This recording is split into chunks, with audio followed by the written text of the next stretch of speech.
रामकृष्ण हरी. हरिभक्तिपरायण संत तुकाराम महाराज जीवनचरित्र यामध्ये आपण तुकाराम महाराजांवर झालेली गुरुकृपा व त्यांचे प्रचार कार्य जाणून घेत आहोत. तुकारामांनी आषाढी कार्तिकीला पंढरपूरची वारी कधी चुकविली नाही, पण एकदा ते खूप आजारी असल्यामुळे पंढरपूरला जाऊ शकले नाहीत. त्यांना थंडी तापाचा त्रास होऊन खूप अशक्तपणा आला होता. एक पाऊलही उचलण्याइतकी शक्ती त्यांच्या अंगात नव्हती. तुकाराम दुःखी होऊन म्हणाले, माझ्या पंढरपूर यात्रेसाठी फार मोठे विघ्न माझ्यासमोर ठाकले आहे. काय उपाय करावा समजत नाही. गाईला पाहून वासरू हंबरते. चंद्राविना चकोर पक्षाची तळमळ होते. चातक पक्षाला स्वाती नक्षत्राचे ढग दिसले नाहीत तर त्याची तळमळ होते.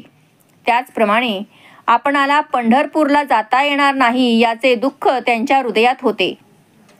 मासा जसा पाण्याविना तडफडतो, आईशिवाय लहान मूल जसे रडते किंवा एखाद्या कृपणाचे धन हरविल्यावर तो जसा मनाने दुःखी होतो, त्याप्रमाणे तुकारामांना पंढरपूरला जाता येत नसल्याची खंत होती आणि यासाठी त्यांचे अंतःकरण झुरत होते. तुकारामांच्या प्रचारामुळे अनेक लोकांनी भगवान श्रीकृष्णांच्या चरणांचा आश्रय घेतला होता व ते हरिनाम संकीर्तन करत होते. ते सर्व वैष्णव भक्त आज दिंड्या पताका घेऊन टाळ मृदुंगाच्या गजरात हरिनाम करत आपल्याबरोबर तुकारामांनाही पंढरपूरला घेऊन जाण्यासाठी देहू येथे आले. तुकारामही त्या वैष्णव भक्तांना भेटण्यासाठी बाहेर आले. त्या भक्तांबरोबर अभंग रूपात तुकारामांनी विठ्ठल रुक्मिणीसाठी पत्र लिहून पाठविले. पत्र लिहिताना त्यांचे डोळे अश्रूंनी भरून आले व कंठ सद्गदित झाला होता. तुकाराम म्हणतात, कोणा मुखे ऐसी ऐकेन मी मात, चाल तुझ पंढरीनाथ बोलावितो. मग मी न घरी आस मागील बोभाट, वेगी धरीन वाट माहेराची. निरांजले चित्त करीते तळमळ, केधवा देखती मूळ आले डोळे. तुका म्हणे कई भाग्याची उजरी, होईल पंढरी देखावया. चल, पंढरीनाथ तुला बोलावित आहेत असे मला कोणाच्या मुखातून ऐकायला मिळेल काय? असे ऐकल्यावर मी मागची सर्व आशा सोडून त्वरेने पंढरीची वाट धरीन. माझे चित्त तळमळ करीत आहे की आता मला पंढरीहून बोलावणे आल्याचे कधी दृष्टीस पडेल. तुकाराम महाराज म्हणतात, पंढरी पाहण्यासाठी माझे भाग्य कधी उदयास येईल? का माझा विसर पडिला माय बापा, सांडियेली कृपा कोण्या गुणे. कैसा कंठुनिया राहो संसार, काय एक धीर देऊ मना. नाही निरोपाची पावली वारता, करावी ते चिंता ऐसी काही. तुका म्हणे एक वेचुनी वचन, नाही समाधान केले माझे. माय बापा पांडुरंगा, माझा विसर तुम्हाला का पडला? कोणत्या कारणास्तव माझ्यावर कृपादृष्टी करण्याचे सोडून दिले? आता या संसारात मी दिवस तरी कसे कंठू? मनाला काय म्हणून धीर देऊ? आपल्याकडून काही निरोप आला नाही याची चिंता किती करावी? तुकाराम महाराज म्हणतात, पांडुरंगा, आपण एका शब्दाने देखील माझे समाधान केले नाही. देवांच्याही देवा गोपिकांच्या पती, उदार हे ख्याती त्रिभुवनी. पातकांच्या रासी नासितोसी नामे, जळतील कर्मे महादोष. सर्व सुखे तुझ्या ओगळती पायी, रिद्धी सिद्धी ठाई मुक्तिचारी.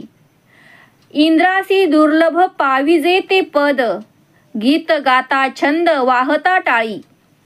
तुका म्हणे जड जीव शक्तिहीन, त्यांचे तू जीवन पांडुरंगा. हे देवाधिदेवा गोपिकांचा पती, तुम्ही उदार अंतकरणाचे आहात अशी आपली त्रिभुवनात ख्याती आहे. तुमचे नामस्मरण करणाऱ्यांच्या पातकांच्या राशी तुम्ही नाहीशा करता. त्यांचे महादोष आणि दुष्कर्मेही जळून जातात. सर्व सुखे आपल्या चरणांच्या आश्रयाखाली आहेत. त्याचप्रमाणे चारीही मुक्ती अष्टसिद्धी यांना आपल्या चरणांचा आश्रय आहे. इंद्रालाही दुर्लभ असलेले आपले चरण केवळ श्रीहरीचे नाम गाण्याने, नाचत टाळी वाजविण्याने प्राप्त होते. तुकाराम महाराज म्हणतात, जे जीव भौतिक बंधनात अडकून शक्तिहीन झाले आहेत त्यांचे पांडुरंगा तू जीवन आहेस. अशा आशयाचे 24 अभंगांचे पत्र तुकारामांनी विठ्ठल रुक्मिणींसाठी लिहिले आणि पंढरपूरच्या दिशेने चाललेल्या वैष्णव भक्तांकडे पांडुरंगाकडे देण्यासाठी दिले. मग एकमेकांना दंडवत करून प्रेमाने आलिंगन देऊन भगवंतांच्या नामाचा गजर करत वैष्णव भक्त पंढरीच्या दिशेने निघाले. पण तुकारामांच्या विरहामुळे त्यांची पावले लवकर उचलेनात. तुकारामांनाही त्यांचा विरह सहन होईना. तेही हळूहळू त्यांच्या मागे चालू लागले. अश्रुपूर्ण नयनांनी पांडुरंगाकडे प्रार्थना करत तुकाराम म्हणाले, हे पांडुरंगा, माझा एवढा उबग का आला? सर्व उपस्थित वैष्णव भक्तांनाही ही प्रार्थना ऐकून त्यांचे डोळे पाणावले व अंतःकरण सद्गदित झाले. त्यानंतर त्यांनी तुकारामांचा भावपूर्ण अंतःकरणाने निरोप घेतला. जेव्हा या सर्व वैष्णव भक्तांनी टाळ, मृदुंग, वीणेच्या गजरात उच्च आवाजात उत्साहाने हरिनाम संकीर्तन केले, तेव्हा त्यांच्या या भगवत प्रेमामुळे असे वाटत होते की सर्व दिव्य ध्वनी भगवान श्रीकृष्णांच्या संतुष्टीसाठी पंढरपूरला एकत्र आले आहेत. पंढरपूरच्या पवित्र भूमीचा स्पर्श होताच सर्वांना अत्यानंद झाला. एकमेकांना दंडवत करून आलिंगन देऊन त्यांनी पंढरपुरात सर्वांचे स्वागत केले. सर्वांनी चंद्रभागेच्या शीतल जलात स्नान केले व काठावरील मंदिरात भक्त पुंडलिकाचे दर्शन घेतले. त्यानंतर सर्वजणांनी मिळून नाचत हरिनाम गात पंढरपूरमध्ये नगर संकीर्तन केले. मग महाद्वारासमोर येऊन सद्भावे दंडवत घातले. तुकारामांनी लिहिलेले 24 अभंग सर्व भक्तांनी गरुड स्तंभाजवळ उभे राहून भगवंतासाठी वाचले. तुकारामांनी लिहिलेले अभंग भावपूर्ण होते आणि आदरपूर्वक भक्तिभावाने जेव्हा ते प्रेमळ भक्तांनी वाचले तेव्हा उपस्थित भक्तांना आपल्या डोळ्यातील अश्रू आवरता आले नाहीत. तुकारामांचे भगवान श्रीकृष्णांवर किती प्रेम आहे व त्यांना भगवंताचा किती विरह वाटतो आहे हे त्यांच्या प्रत्येक शब्दातून प्रकट होत होते. ते पत्र घेऊन रामेश्वर भट्ट, गंगाधर मावळ, संताजी तेली व इतर अनेक भक्त गर्भगृहात पांडुरंगासमोर आले. त्यांनी विटेवर उभा असलेल्या कानामध्ये मकरकुंडली, डोक्यावर मुकुट, कमळासारखे नेत्र असलेल्या कमरेवर हात ठेवून आपल्या भक्तांची वाट पाहत असलेल्या पांडुरंगाला सप्रेम आलिंगन दिले. नंतर आपले डोके त्यांच्या चरणावर ठेवून या चरणांचा कधी विसर पडू देऊ नको अशी आर्ततेने प्रार्थना केली. नंतर त्यांनी तुकारामांचे पत्र पांडुरंगाच्या हातात दिले व म्हणाले, तुकारामांची प्रकृती खूप खालावली आहे आणि इतक्या दूरपर्यंत ते चालू शकत नाहीत. म्हणून त्यांनी आपणासाठी हे पत्र लिहिले आहे. आपण भक्तवत्सल आहात, करुणामूर्ती आहात, सर्वज्ञ आहात. आपणास आम्ही सांगण्याची गरज नाही, आपण सर्व जाणता. तुकाराम आजारी आहेत हे ऐकून पांडुरंगाचे डोळे पाणावले. रुक्मिणीला बाजूला बोलावून ते म्हणाले, तुकाराम हा माझा निजभक्त आहे. तो आजारी असल्याने इथपर्यंत येऊ शकत नाही, म्हणून त्याने पत्र पाठविले आहे. आपण बरोबरीने देहूला जाऊन त्याला भेटू. ही पांडुरंगाची विनंती ऐकून रुक्मिणी म्हणाली, आपणाला भेटण्यासाठी चोहोकडून अनंत भाविक भक्त आले आहेत. आपण जर येथून निघून गेलो तर सर्वजण दुःखी कष्टी होतील. तरी आपले वाहन गरुडाला पाठवून तुकारामांनाच येथपर्यंत आणावे असे मला वाटते. रुक्मिणीचे म्हणणे पांडुरंगाला पटले. त्यांनी तात्काळ आपले वाहन गरुडाला बोलावून सांगितले की देहूला जाऊन तुकारामाला तुझ्या खांद्यावर बसवून येथे आम्हाला भेटावयास घेऊन ये. पांडुरंगाची ही आज्ञा ऐकून गरुडाने नतमस्तक होऊन प्रणाम केला व आपले दिव्य पंख फडकवत एका क्षणार्धात देहू येथे तुकारामांसमोर उपस्थित झाला. गरुडाने पाहिले की तुकाराम गावाबाहेरच उभे आहेत.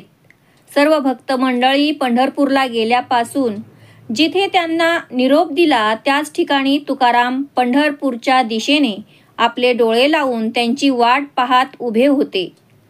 आकाशातून उतरून गरुडांनी तुकारामाला पांडुरंगाचा निरोप दिला. गरुड म्हणाला, तुझ्या वियोगाने पांडुरंग फार व्याकुळ झाले आहेत.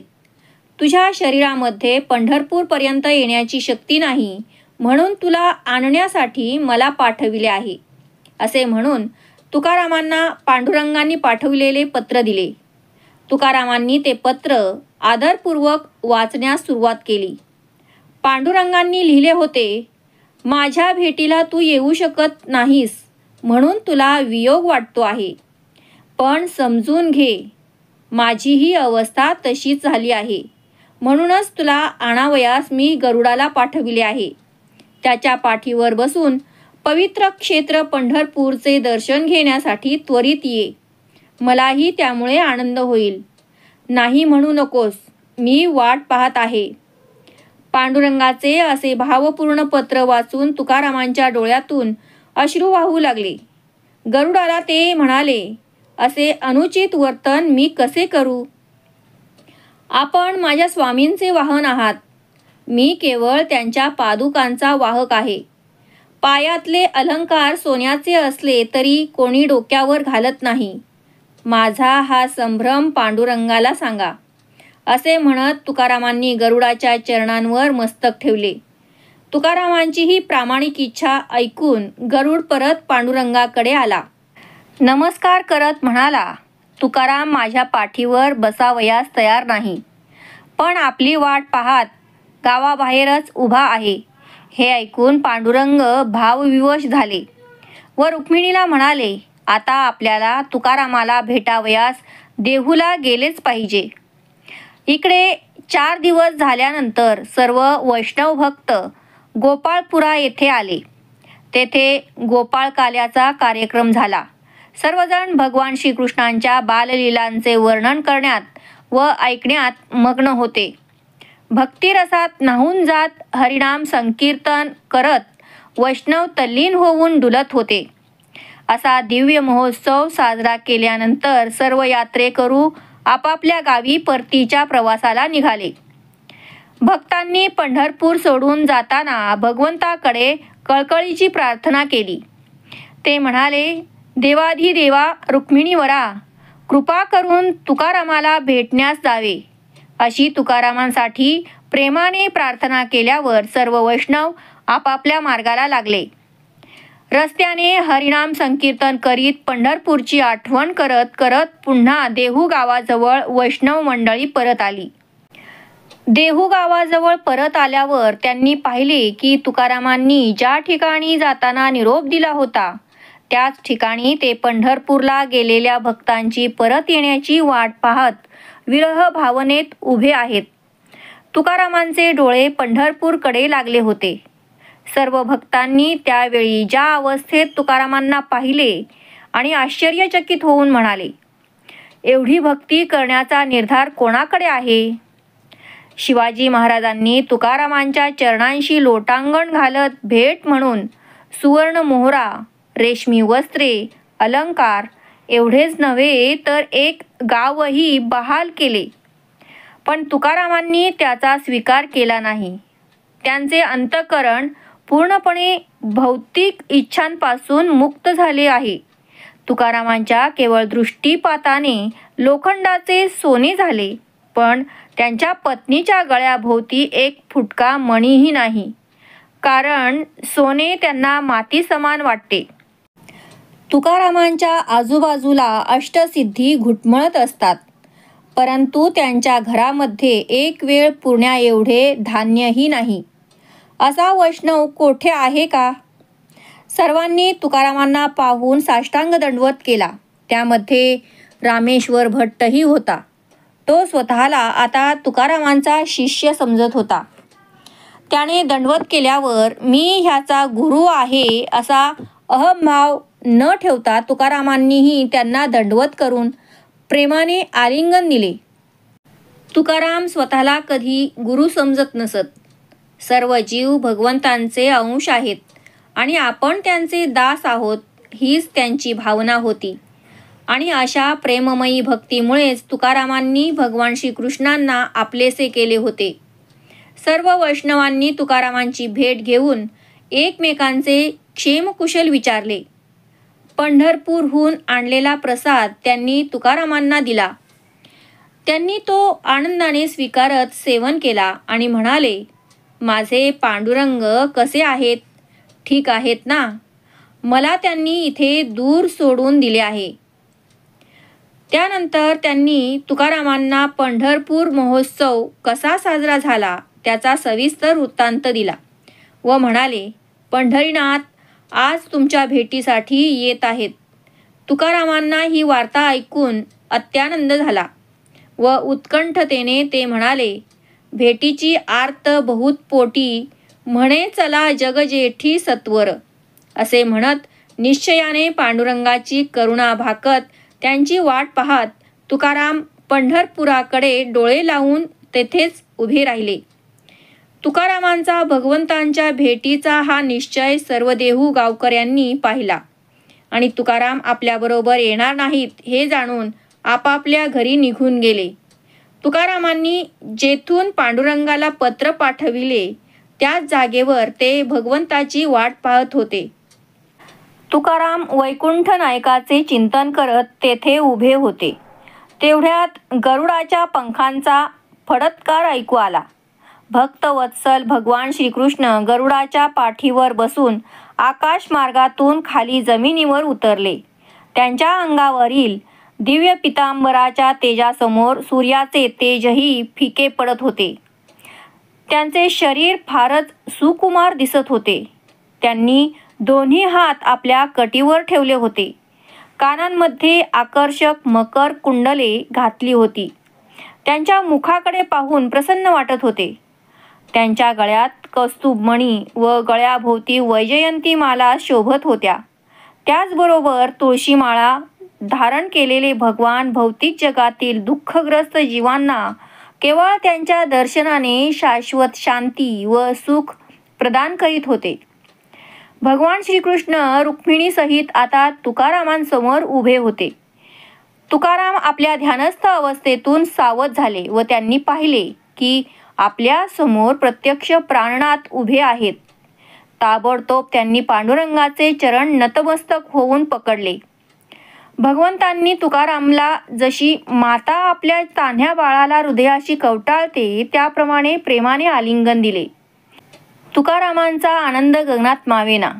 पांडुरंगाने मग तुकारामाला क्षेमकुशल विचारित त्याच्या हाताला धरून घराकडे आणले. तुकारामांचे घर मोडकळीस आलेल्या अवस्थेत होते. छप्पर सुद्धा नीट नव्हते. वारे चहू दिशांनी वाहत होते. वैकुंठनाथ तुकारामाला म्हणाले, मला खूप भूक लागली आहे. लवकर साहित्य जमा कर व स्वयंपाक करून वाढ. तुकारामांनी आपली पत्नी आवलीला सांगितले, देवाधिदेव भगवान श्रीकृष्ण आपल्या घरी आले आहेत. शुद्ध अंतकरणाने स्वयंपाक करून त्यांना जेवावयास वाढ. मग आवलीने सत्वर कण्या दळून भाकरी व भाजी तयार केली व तुकारामाने विठ्ठल रुक्मिणीला पाटावर बसवून ताटामध्ये ती भाजी भाकरी वाढली. जे भगवंत ऋषींनी अर्पण केलेली दुधा तुपाची पंचपक्वानांची समिधा कधीकधी स्वीकारत नाहीत, तेच भगवंत तुकारामांच्या घरी साधी भाजी भाकरी प्रेमाने व आनंदाने सेवन करत होते. दुर्योधनाने भगवान श्रीकृष्णांसाठी आपल्या महालात पंचपक्वान्न बनविले होते, पण त्यांनी विदुराचे घरी कण्या खाण्यात आनंद मानला. भगवंत भक्तीने आपल्या भक्तांच्या प्रेमात बांधले जातात आणि म्हणूनच भगवंत तुकारामाची प्रामाणिक कामेच्छारहित निस्सीम भक्ती पाहून त्यांच्या घरी साधी भाजी भाकरी खाऊन तृप्त झाले. त्यानंतर तुकारामांनी भगवंतांना मुखशुद्धीसाठी तुळशीचे पान दिले. अशी तुकारामांची प्रेमभक्ती स्वीकारून भगवंत प्रसन्न झाले व आनंदाने तुकारामांचा निरोप घेऊन निघाले. एक अद्वैतवादी तत्वज्ञानी ब्राह्मण विवेक सिंधू नावाचा मायावादी तत्वाचा वर्णन करणारा ग्रंथ वाचत होता. त्याने तुकारामांची कीर्ती ऐकली होती, पण मनात तो तुकारामांचा धिक्कार करत असे. त्याचा विचार होता की देव जर हृदयात असेल तर त्याला पाहण्यासाठी रानावनात का भटकावे. म्हणून त्या ब्राह्मणाला वाटले की मी जर हा विवेक सिंधू ग्रंथ जर तुकारामांना वाचून दाखविला तर त्यांचे मनोगत मला कळेल. तुकारामांना विवेक सिंधू ग्रंथ वाचून दाखविण्यासाठी तो ब्राह्मण देहू येथे आला.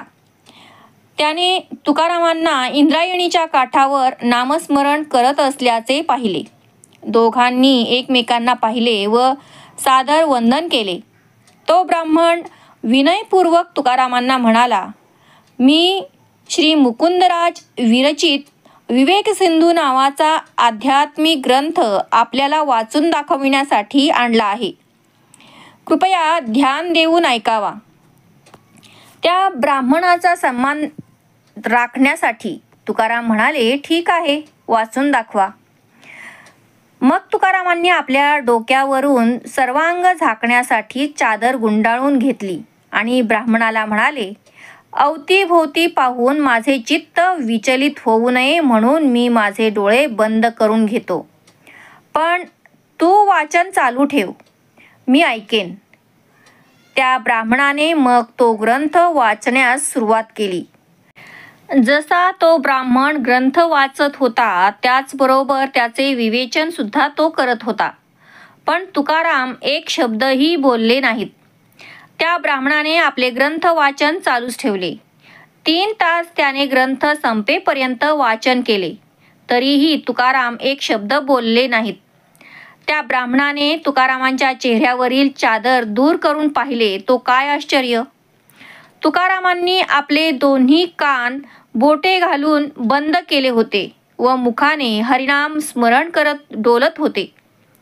ब्राह्मण तुकारामांना या अवस्थेत पाहून वैतागला व म्हणाला, मी एवढ्या लांब अंतरावरून चालून येथपर्यंत आलो. ग्रंथ 3 तास तुमच्यासाठी वाचला असे वाटते. मी व्यर्थ श्रम केले आणि तुमच्याकडून या ग्रंथाचा अन्वयार्थ जाणून घ्यावा म्हणून मी आलो आणि आपण श्रवण न करताच कानात बोटे घालून बसलात, याला काय म्हणावे. यावर त्या ब्राह्मणाला तुकाराम म्हणाले, याजसाठी वनांतरा जातो सांडून या घरा. माझे दिठावेल प्रेम बुद्धी होईल निष्काम. अद्वैताची वाणी नाही ऐकत मी कानी. तुका म्हणे अहम ब्रह्म आड येऊ नेदी भ्रम. मी घरदार सोडून वनात याचसाठी जातो की हरीच्या सच्चिदानंद स्वरूपाशी माझ्यामध्ये असलेल्या प्रेमास दृष्ट लागेल आणि हरीबद्दल असलेली सप्रेम सेवा करण्याची बुद्धी नष्ट होईल. म्हणून मी अद्वैत शास्त्र कधीही ऐकत नाही. तुकाराम महाराज म्हणतात, अहम ब्रह्म, मी ब्रह्म आहे. अशा भावनेचा भ्रम मी माझ्या सप्रेम भक्तीच्या आड येऊ देणार नाही. नाईकावे कानी तयाचे ते बोल, भक्ती वीण फोल ज्ञान सांगे. वारवाणी अद्वैत भक्ती भावे वीण, दुःख पावे सीण श्रोता वक्ता. अहम ब्रह्म म्हणोनी पाळिता पिंडा, ना बोलावे भांडा तयासवे. वेद बाह्य लंड बोले जो पाषांड, त्याचे काळे तोंड संतामध्ये. तुका म्हणे खंडी देवभक्तपण, वरिष्ठ त्याहून श्वपच तो. भगवान श्रीकृष्णाच्या प्रेममयी भक्तीशिवाय इतर ज्ञानाचा प्रचार करतो ते ज्ञान फोल आहे असे शब्द कानांनी कधी ऐकू नये. कारण हरिभक्तीशिवाय केवळ अद्वैताचा प्रचार जो करतो तो वक्ता व ती वाणी ऐकणारा श्रोता दोघेही दुःखच प्राप्त करतात. तो अहम ब्रह्मास्मी म्हणतो पण स्वतःच्या देहाची आवडीने जोपासना करतो. अशा भांडखोर व्यक्तीशी कधी बोलू नये. ही नास्तिक व्यक्ती असून वेदबाह्य विषय बोलतो म्हणून वैष्णव संतांमध्ये तो काळ्या तोंडाचा होतो. तुकाराम महाराज म्हणतात, अशी व्यक्ती भगवंत आणि भक्त यांच्या प्रेमाच्या संबंधामध्ये खंड पाडते. म्हणून कुत्र्याचे मांस खाणारे सुद्धा अशा अद्वैतवादी व्यक्तीपेक्षा श्रेष्ठ मानावेत. गासी तरी एक विठ्ठलची गाई, नाही तरी ठाई राहे उगा. अद्वैती तो नाही बोलाचे कारण, जाणिवेचा श्रम करिसी वाया. तुका म्हणे किती करावी फजिती, लाज नाही नीती निला जरा. तुला जर गायचेच असेल तर मुखाने विठ्ठलाचे पवित्र नामच गा, नाहीतर एका ठिकाणी गप्प बसलेले बरे.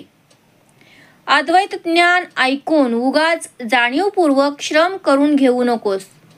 तुकाराम महाराज म्हणतात, हे अद्वैत ज्ञान सांगून शब्दांचा घोळ करणाऱ्यांची किती फजिती करावी. हे अद्वैत ज्ञान सांगणारे निर्लज्ज आहेत, त्यांना कसलीच लाज नाही. हे तुकारामांचे शब्द ऐकत असताना त्या ब्राह्मणाला प्रचिती आली की परब्रह्म निराकार नाही व मायाही नाही, एक सच्चिदानंद व्यक्ती आहे. त्याने तुकारामांच्या सहवासात आपले मन तात्काळ भगवंतांच्या सच्चिदानंद स्वरूपावर केंद्रित केले. त्याने नामस्मरण सुरू केले व वैष्णव ग्रंथ वाचावयास सुरुवात केली. तुकारामांसारख्या शुद्ध वैष्णवांच्या सहवासात त्या ब्राह्मणाचे संपूर्ण परिवर्तन झाले होते व त्यांनी भगवान श्रीकृष्णांच्या प्रेममय भक्तीचा प्रामाणिकपणे स्वीकार केला.